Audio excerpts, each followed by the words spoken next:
예, 신윤의 뉴스 정면 승부 2부 시작할 텐데요. 광고 듣고 오겠습니다.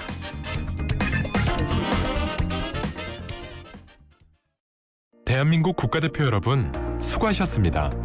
파리올림픽을 준비하며 매일 밤낮으로 흘린 땀방울을 베스트 슬립은 알고 있습니다. 최고의 수면이 최고의 플레이로 이어지도록 앞으로도 베스트 슬립이 함께하겠습니다. 대한민국 국가대표 공식 침대 매트리스 베스트 슬립. 골프용품 살 땐 딜팡! 딜팡 골프용품은 딜팡 할인 터져 팡팡 딜팡 골프용품은 딜팡. 신규 가입 후 첫 구매 시 인기 골프용품이 단돈 100원부터 지금 검색하세요. 딜팡 코인딜. 오늘을 기록하는 소리, 내일을 준비하는 소리, 그리고 인생을 돌아보는 소리. 모두의 성장을 고민하는 브랜드 오럼, 오래도록 가치 있는 평생 소장품을 만듭니다. 당신의 이야기가 완성되는 곳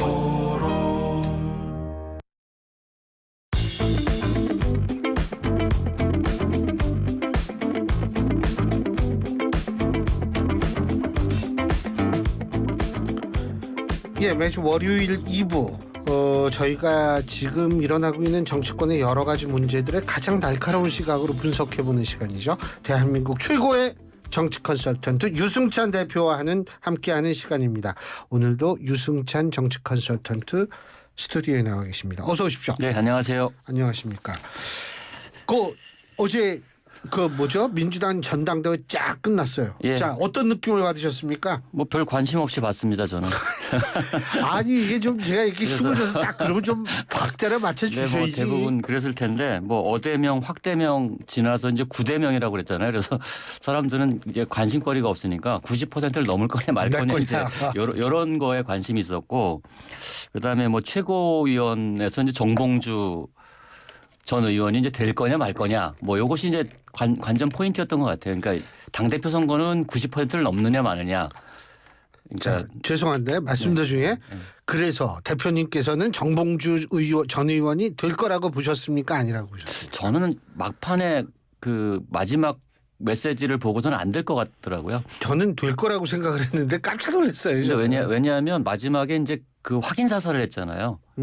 이재명으로는 대선 안 된다. 이 말을 했다고 굳이 그거를 뭐 상기한 이유는 좀 뭔지 모르겠어요. 그거는. 근데 아무튼 그 얘기는 조금 이따 하고, 일단 뭐 이번 전당대회는 많은 분들이 얘기하듯이 이제 민주당 1극 체제가 완성됐다.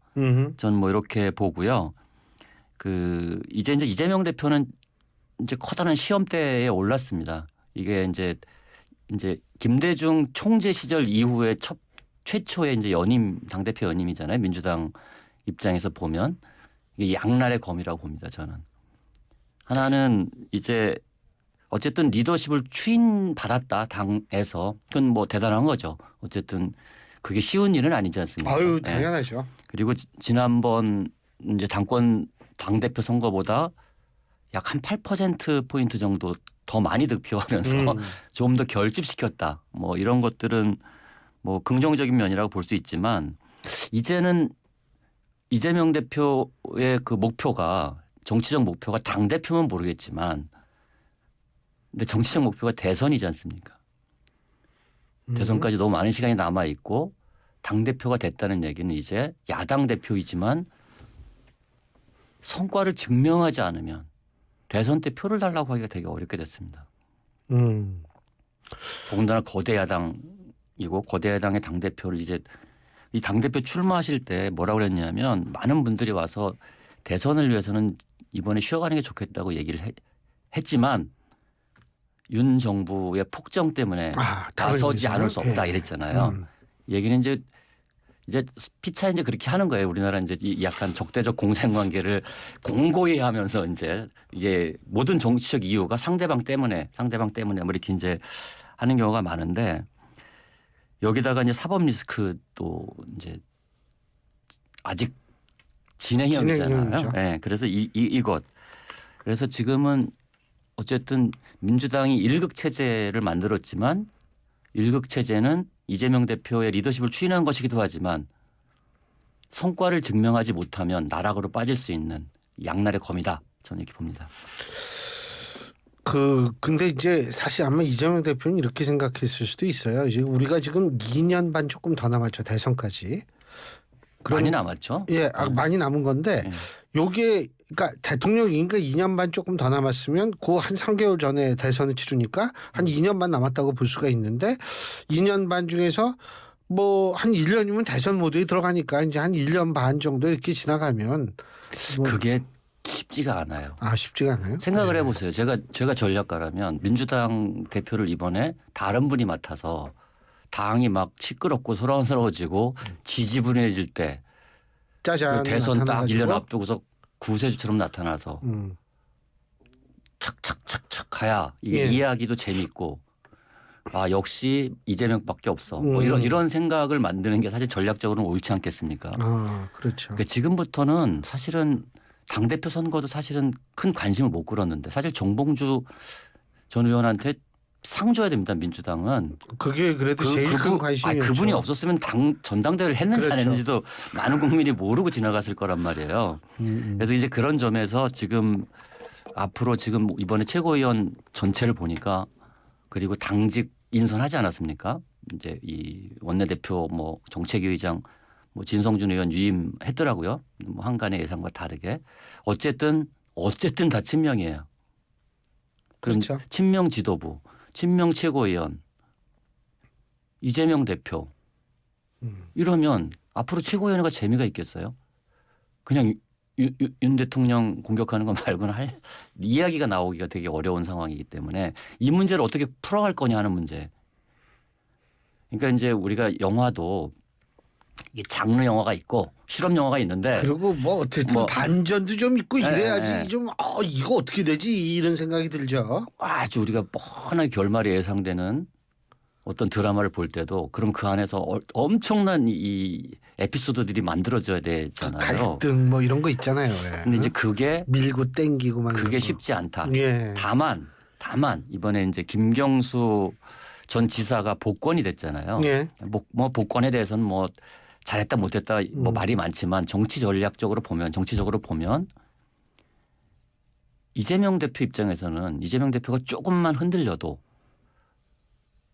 이제 위기의식을 좀 느낄 수는 있을 것 같아요. 그 김경수 전 지사라는 존재 때문에. 그리고 지금 이 언론도 그렇고 국민들도 아직 잘 모르지만 사실상 지금 가치 전쟁이 시작이 됐어요.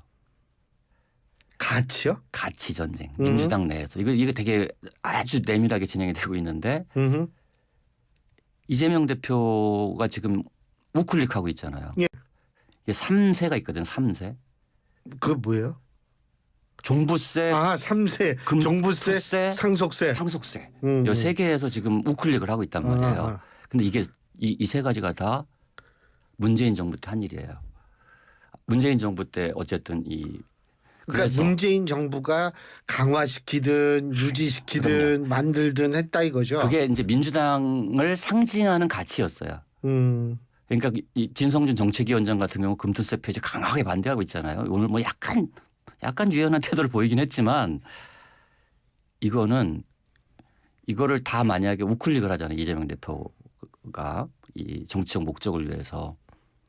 그러면 이제 전 정부 문재인 정부를 부정하는 거예요. 근데 이게 되게 민감합니다. 이 밑에서는. 그럼 도대체 민주당은 왜 존재하니? 뭐 이렇게 이제 질문하는 사람들이 늘어나기 시작하거든요. 지지자들도 마찬가지죠.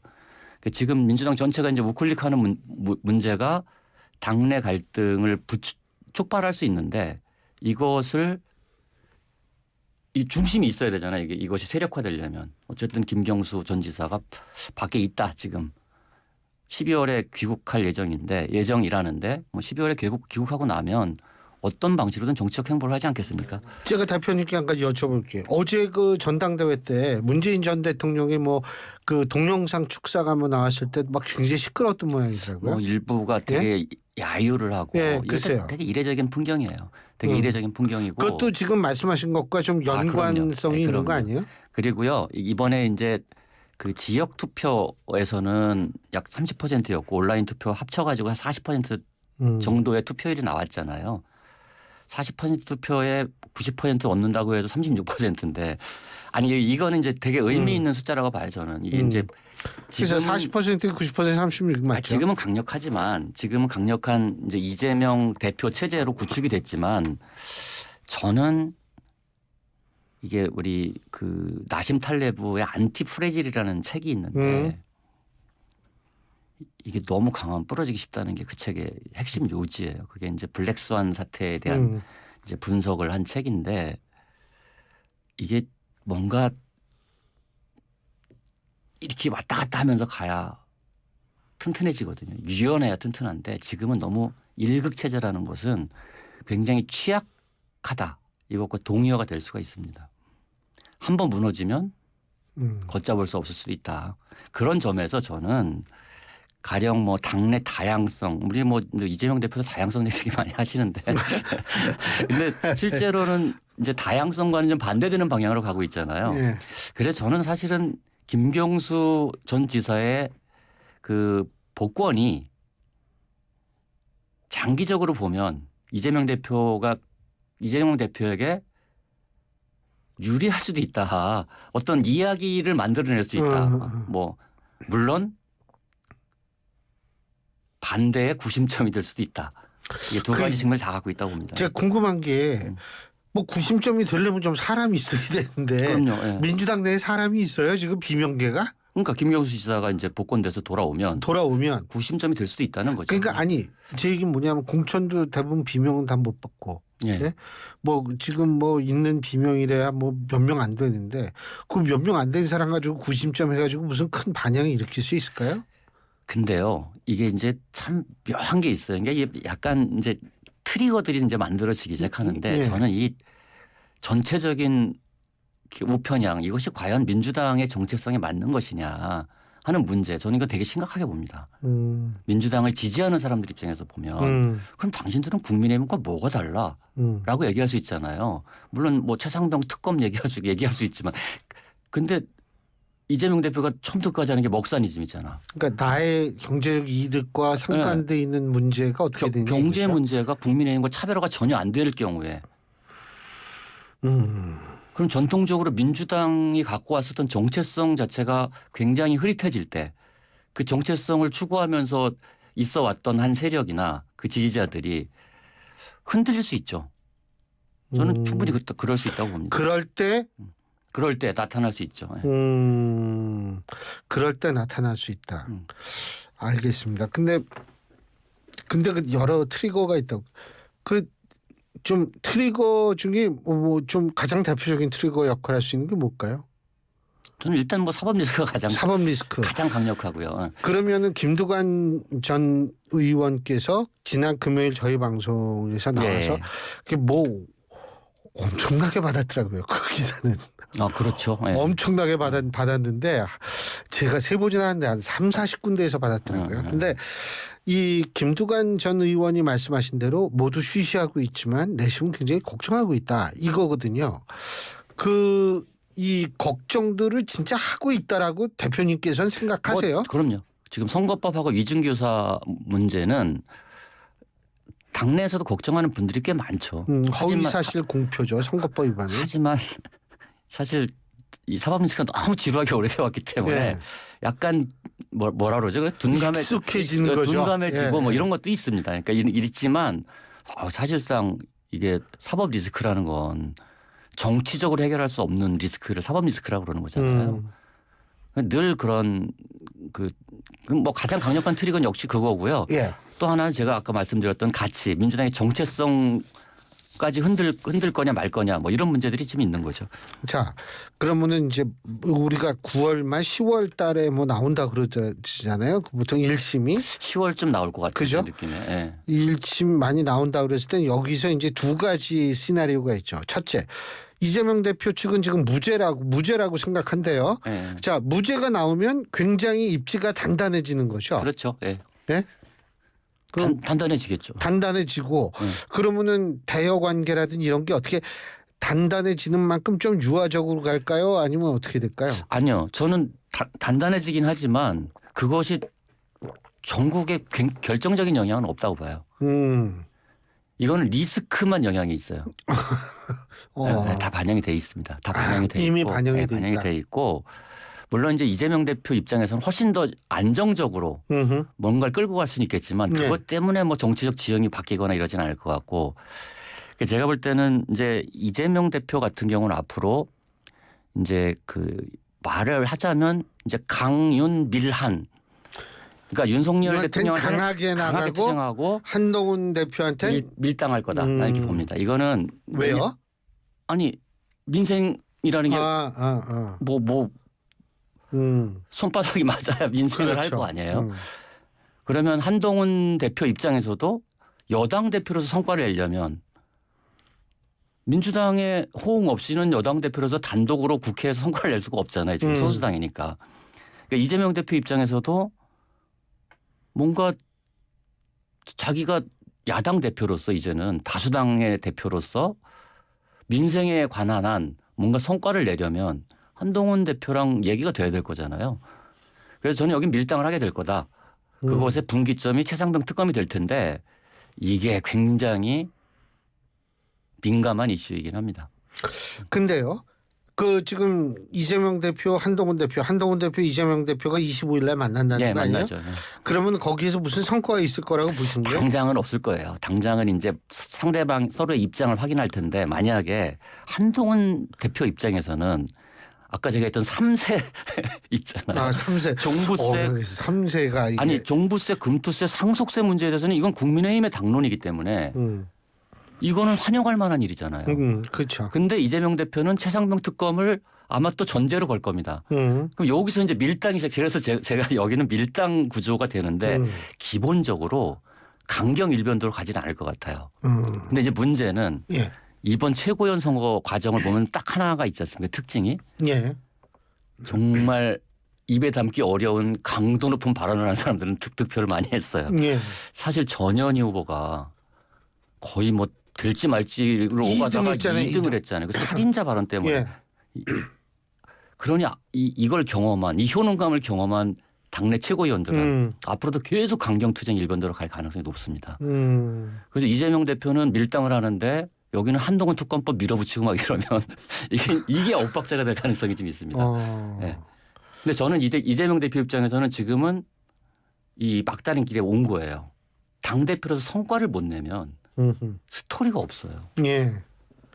그러면 민생의 성과를 어떻게든 만들어내야 될 텐데 그래서 이 최상병 특검과 이 종부세, 금투세, 상속세 문제를 어떻게 풀어갈 건지 이게 저는 앞으로 전국의 관전 포인트라고 봅니다. 그러면은 그 25만 원 준다는 거 그거는 제가 볼 때 거래 대상은 아닌 것 같아요. 그렇죠. 예. 그거는 사실 좀 아니 전 세계 어떤 나라가 경제 나쁘다고 온 국민한테 돈 줍니까? 아니 그리고 사실은 저는 이제 사실 이거 다 정치적 이 지역 문제를 다 떠나서 제가 이해가 안 되는 건 증세 없이 복지 없습니다. 예, 그렇죠. 그 얘기 하는 정치인 본 적 있어요 최근에? 그 갑자기 증세 없이 복지 없다는 건 유승민 전 대표밖에 생각이 안 나네요. 아니 그거는 너무 당연하잖아요. 예. 지금 아니 이번에 내년도 예산안을 보잖아요. 예. 그냥 가만히 있어도 노인들이 증가해서 노인 기본소득 기초연금 1조 얼마가 늘어나요. 계속 늘어나는데 어디서 재원을 만들 겁니까? 그리고 기본사회라는 건 기본이 보장되는 사회인데 그래서 저는 그게 지금 답답한 거지. 그러니까 다른 걸 다 떠나서 여야 중에 이 우리 사회가 이제 고령화되고 있고 이 저출생 고령화가 구조화되는 사회에서 자꾸 뭐 세금 깎겠다는 얘기밖에 안 하고 이게 제대로 된 정치가 아니라고 봅니다. 저는 사실 조금 다른 뭐 연관된 얘기인데 지금 민주당 당헌 당규에는 기본 사회라는 게 들어간다며요. 이번에 예? 들어가죠. 근데 한쪽에서 성장을 얘기해요 이재명 대표. 그러니까 이 복지와 성장이 양립하면 제일 좋죠. 근데 이게 양립되기가 거의 불가능하거든요, 사실. 그러니까 그 논리도 그렇고 경제 논리도 보면 예. 성장과 분배에 관한 것도 스토리텔링이 그렇죠. 악유가 안 맞고 예. 기본 사회와 감세도 악유가 안 맞는 겁니다. 그렇죠. 그냥 이런 것들이 정치 지금 최근에 한 몇 년 동안은 정치권에 이 스토리텔링이 안 되고 있어요. 서론과 본론과 결론이 따로따로 노는 정치가 너무 오래 가고 있어요 지금. 아 근데 어쨌든 뭐 그래서 어떻게 보세요? 이 사실 차상병 특검 문제도 이게 과거만큼 큰 주목을 지금 받지는 못하고 있는 것 같거든요. 이거 너무 오래 끌어가지고. 근데 오래 끌었는데도 불구하고 민주당 입장에서는 이거를 그냥 뒤로 빼지는 않을 거예요. 그래서 이제 한동훈 대표가 이제 그 대표 출마했을 당시에 했던 이 수정안, 그러니까 이제 제3자 추천권 이 문제가 어떻게 이제 정리될 건지 뭐 이것이 저는 관전 포인트라고 보고요. 저는 근데 관심이 지금은 조금 줄어들었지만 특검을 안 하고 지나가긴 좀 어려울 거다 저는 이렇게 봅니다. 특검을 안 하고 지나가기는 힘들 것이다. 예. 뭐 그러면은 이 뭐 공수처 수사 결과도 제가 알기로는 조금 있으면 나올 텐데. 네, 수사 결과를 봐야겠죠. 근데 수사 결과가 뭐 그러니까 만족스럽게는 안 나올 겁니다. 그러니까 이제 만족스럽게 그 만족스럽다라는 것도요 굉장히 주관적이라서 뭐가 만족스러운지도 우리가 좀 논쟁거리가 됩니다만 그쵸, 어쨌든 그러니까 글로 갈 수밖에 없다. 3자 특검도 그렇게 한다. 네. 3자 특검 받는다. 그럼 저건 받아요? 그 저 뭐 제보 관련한 것도 저거 받을 수 있다고 봅니다. 민주당이 민주당이 받을 수 있다고 봐요. 그래서 예. 지금은 이게 이제 특검 국면이 왜냐하면 특검 국면이 자체가 이재명 대표, 한동훈 대표 양 대표에게 이해관계 걸려 있어요. 맞는 이해관계 둘 다. 네. 민생 문제 풀어야 됩니다. 둘 다. 거기서 리더십을 보여줘야 되는 이제 그런 상황이기 때문에 예. 쉽진 않겠지만 풀릴 수도 있다 이렇게 봅니다. 예. 알겠습니다. 자, 오늘 말씀 여기까지 듣겠습니다. 고맙습니다. 네, 고맙습니다. 예, 지금까지 유승찬 정치 컨설턴트였습니다. 리틀 약사의 이름을 걸고